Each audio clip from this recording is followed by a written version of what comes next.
Podcast Tricolor, falando de São Paulo Futebol Clube. Salve, galera! Aqui quem fala é o professor Leandro, Lê Tricolor. Você que me acompanha no canal aí, que tem acompanhado minhas postagens, meus vídeos, fica comigo até o final desse vídeo aí, que como você viu aí no título, tem assunto aí pra gente conversar sobre o Paulo Henrique Ganso. Que sondagem é essa que o São Paulo andou fazendo aí sobre um possível retorno do Ganso para o São Paulo Futebol Clube? Será que tem fundamento? Da onde que saiu isso?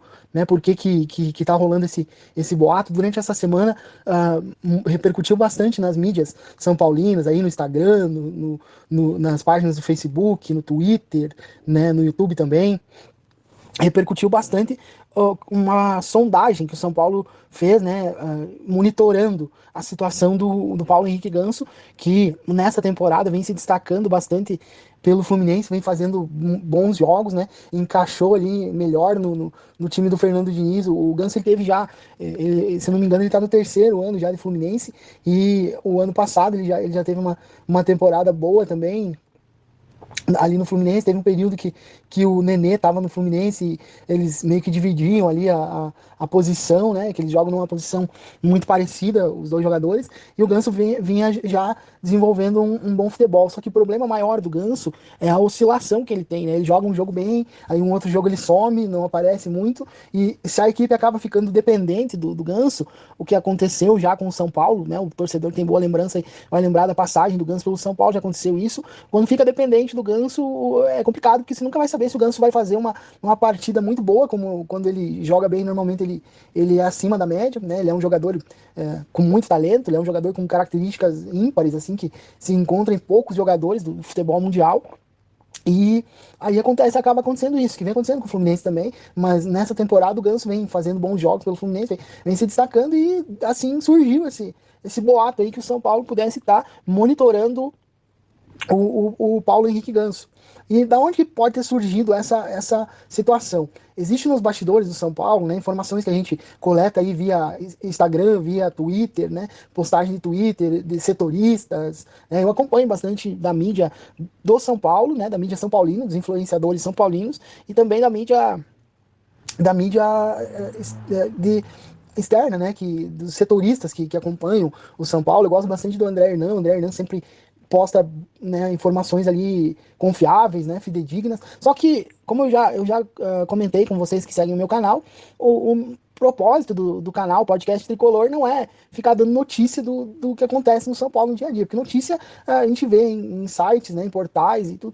A intenção minha aqui no canal falar sobre o São Paulo, sobre o que repercute no São Paulo, e expor a minha opinião, que é o que eu vou fazer nesse vídeo, né, nesse podcast. Eu faço em modelo de podcast, né, eu prefiro não aparecer na imagem. Em alguns momentos eu vou aparecer em alguns vídeos que eu preferi falar olhando para a câmera, mas na maioria dos vídeos eu vou fazer assim nesse modelo podcast, né, fazer o áudio e colocar uma imagem ali, colocar uma ilustração para interagir com o que eu tô falando, porque o que interessa para quem me acompanha é ouvir realmente, né? Então eu vou usar esse método, esse modelo de podcast, né, através do YouTube.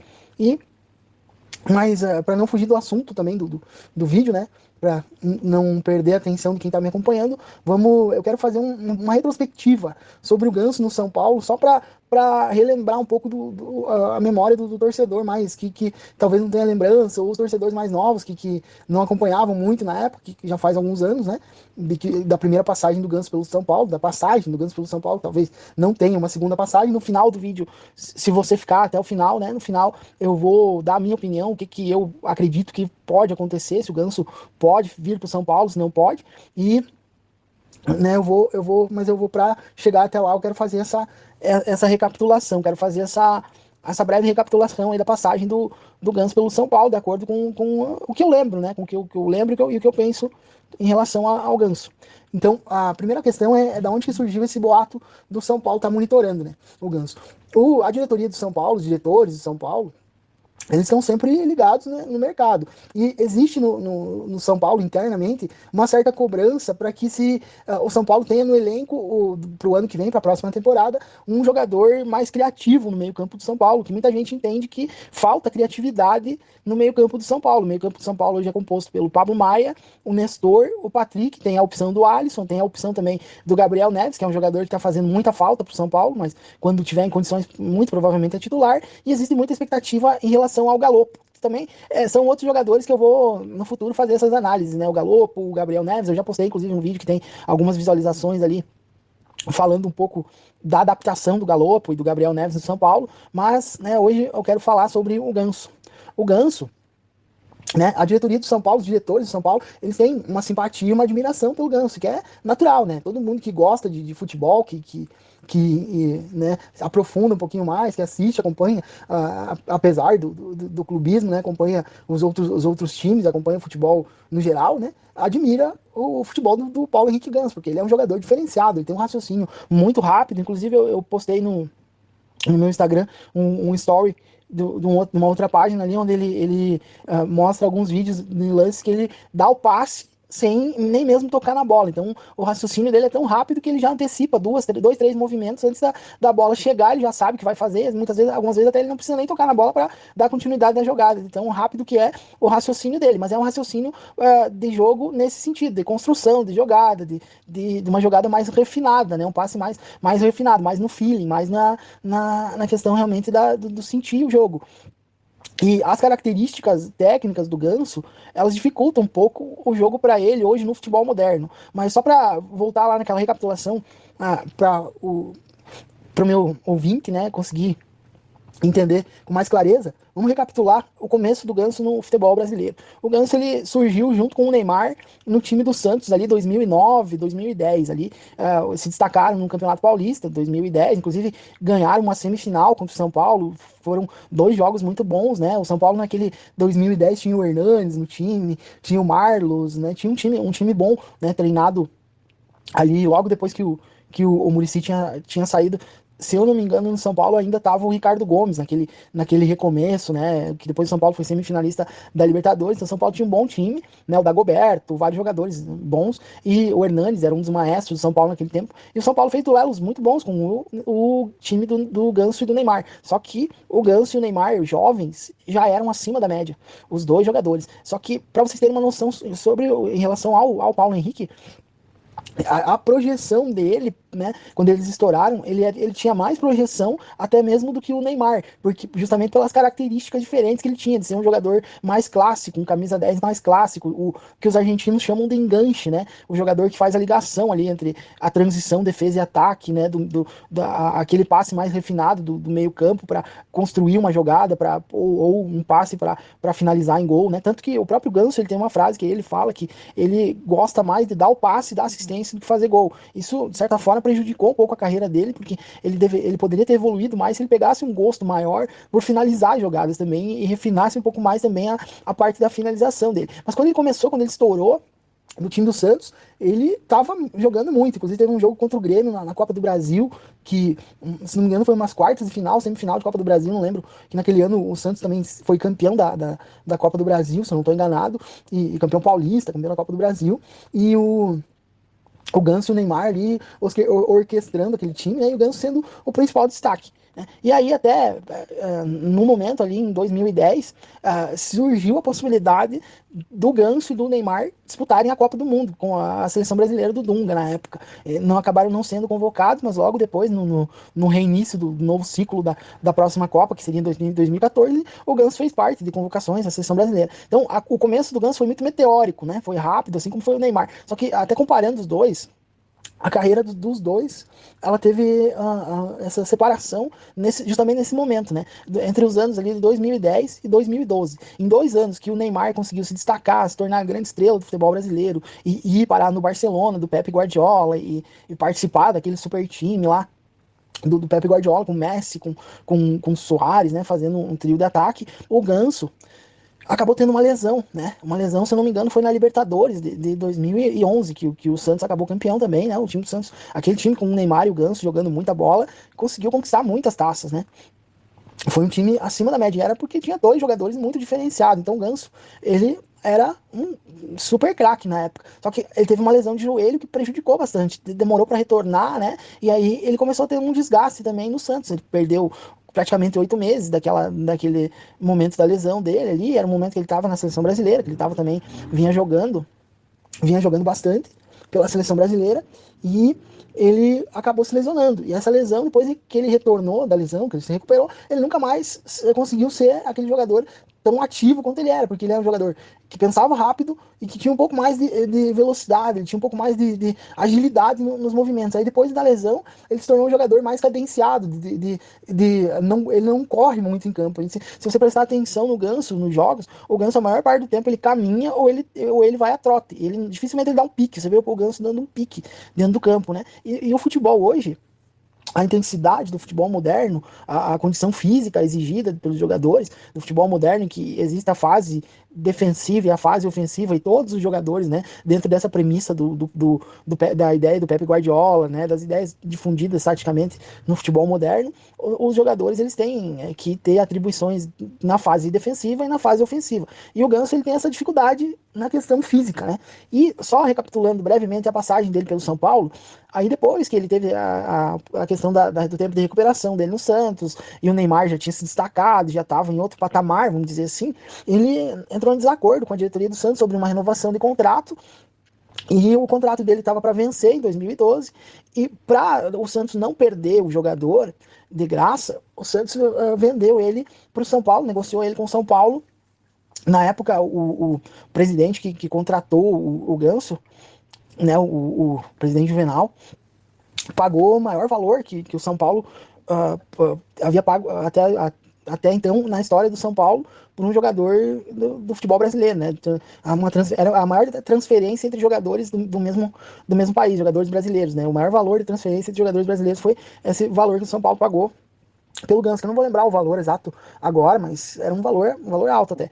E o São Paulo investiu e contratou o jogador. E aí o Ganso teve o começo dele no São Paulo, foi em 2012, né? Num time do São Paulo que tinha o Lucas se destacando muito, né? O Lucas Moura, que vinha ali já desde 2010, então eles são contemporâneos, né? O Lucas Moura, o Ganso e o Neymar. Eles são contemporâneos da mesma geração, então, e participaram, inclusive, de seleções de base, né? E para ver como a questão do futebol tem um imponderável, né, que sobrepõe das questões, dos três, Neymar, Ganso e Lucas, o Ganso era o que tinha maior projeção para estourar, para se tornar um super craque, né? O Ganso se tornou um grande craque, né? Um ótimo jogador, um jogador com características ímpares, como eu já falei. Mas quem realmente decolou na carreira foi o Neymar, e o Lucas também teve uma projeção maior do que o Ganso, porque obtém sucesso na Europa desde 2013, né? Não teve tantas oportunidades na seleção, mas obteve sucesso na Europa. E aí, nesse processo todo, em 2012, o Ganso vem para o São Paulo na tentativa de resgatar aquele futebol que ele vinha mostrando, que ele havia mostrado no seu início no Santos, né? E porém, todavia, entretanto, o Ganso já vem lesionado para o São Paulo. Ele é contratado se recuperando de uma lesão. Em 2012, uma lesão na coxa, e já tinha se recuperado da lesão de joelho, mas ainda não tinha apresentado um futebol no mesmo nível do que ele vinha jogando. E aí o São Paulo contratou ele, até escreveu ele para a Sul-Americana. Na época o Ganso participou do time campeão da Sul-Americana como coadjuvante, né?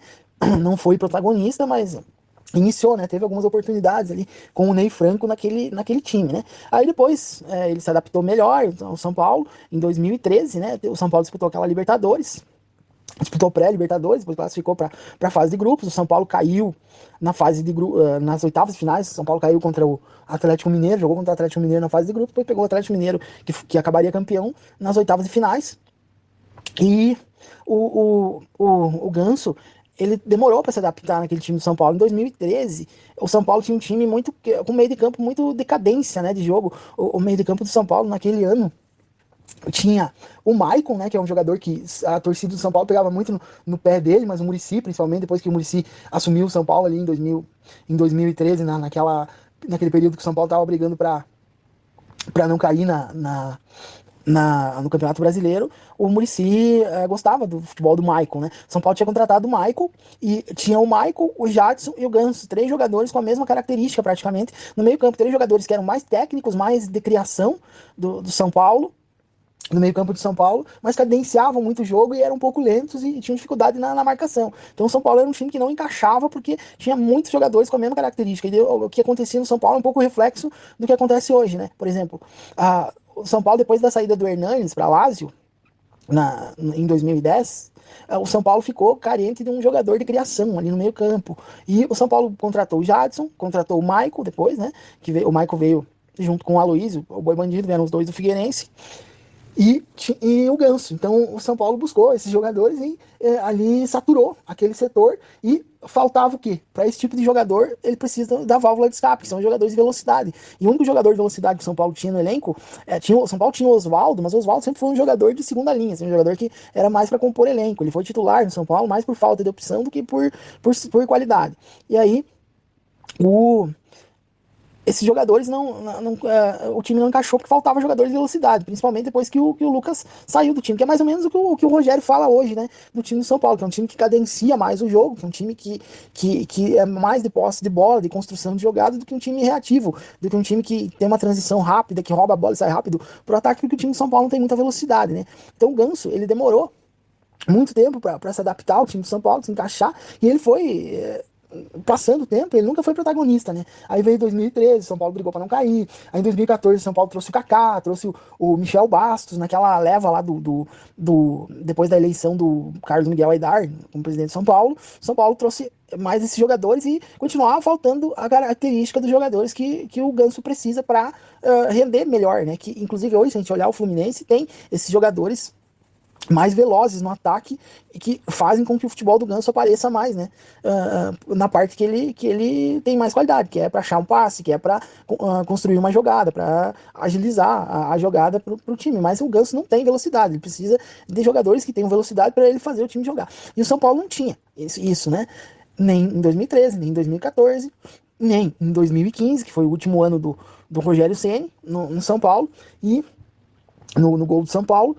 Em 2016, que foi o melhor momento do Ganso no São Paulo, o time que o São Paulo montou para a Libertadores com o Edgar do Bausa, o São Paulo contratou um jogador que era o Kelvin, que era um ponta rápido, que jogava dando mais profundidade. O São Paulo já tinha contratado também o Centurion, que era um jogador driblador, né, que gostava do 1 para 1, mais habilidoso, que facilitava também. Então, o São Paulo demorou bastante tempo, mas o Bausa conseguiu encaixar ali um time com Ganso, com Kelvin, com Centurion, né, e o Caleri, que era o cara que botava a bola para dentro, que também depois que o Luiz Fabiano saiu de São Paulo em 2015, esse jogador também, o São Paulo ficou carente desse centroavante. Então, depois encontrou o Caleri, por isso que o time de 2016 da Libertadores, né, que foi para as semifinais da Libertadores, acabou encaixando melhor. Apesar do Michel Bastos naquele time não estar numa boa fase, num bom momento, ter vivido um melhor momento em 2014, em 2015, em 2016 ele estava meio ali, a torcida pegava no pé, ele também às vezes jogava mal, né?